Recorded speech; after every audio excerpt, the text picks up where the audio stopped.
తెలంగాణ ప్రజలకు ఎన్నికలకు ముందు సోనియా గాంధీ ఇచ్చిన 6 గ్యారెంటీ పథకాలను ప్రభుత్వం అమలు చేస్తుందని టీపీసీసీ రాష్ట్ర కార్యదర్శి ఆవుల రాజిరెడ్డి అన్నారు. మాసేపేట మండల కేంద్రంలో వారు మీడియా సమావేశం నిర్వహించి మాట్లాడుతూ ఇప్పటికే 2 గ్యారెంటీ పథకాలు అమలు చేస్తున్నామని, మంగళవారం ప్రియాంక గాంధీ చేతుల మీదుగా ఉచిత విద్యుత్, 500 రూపాయలకు గ్యాస్ సిలిండర్ పంపిణీ కార్యక్రమం ప్రారంభిస్తామని తెలిపారు.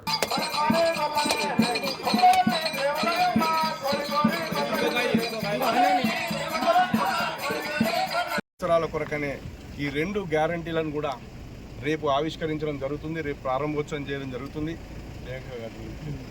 గాంధీ గారి చేతుల మీదకి వెళ్ళి ఈ కార్యక్రమం ప్రారంభించబడుతుంది. ప్రభుత్వం అధికారంలోకి వచ్చింది. ప్రభుత్వం రాకముందు పార్టీ ఎన్నికల సమయంలో ఇచ్చినటువంటి వాగ్దానాలను తూచా తప్పకుండా మరి ప్రజలకు, బడుగు బలైన వర్గాలకు, పేదలకు, అట్టడుగు వర్గాలకు ఈ పథకాలను ఉద్దేశించబడింది. మరి 10 సంవత్సరాల కాలంలో పేదలు ఏ విధంగా అణచివేతకు గురైరు, మరి బంగారు తెలంగాణ ఏ విధంగా ఈరోజు మరి ఆకలి తెలంగాణగా మారిపోయిందో మీరు అందరూ చూసిరు. అవన్నీ రూపుమాపాలని తల్లి సోనియమ్మ ఎన్నికల ముందు 6 గ్యారంటీలను ప్రకటించింది. తెలంగాణ ప్రజలు బాగుండాలి. ఆమె ఏదైతే కళలు. మరిన్ని అప్డేట్స్ కోసం మా ఛానల్ని సబ్స్క్రైబ్ చేయండి.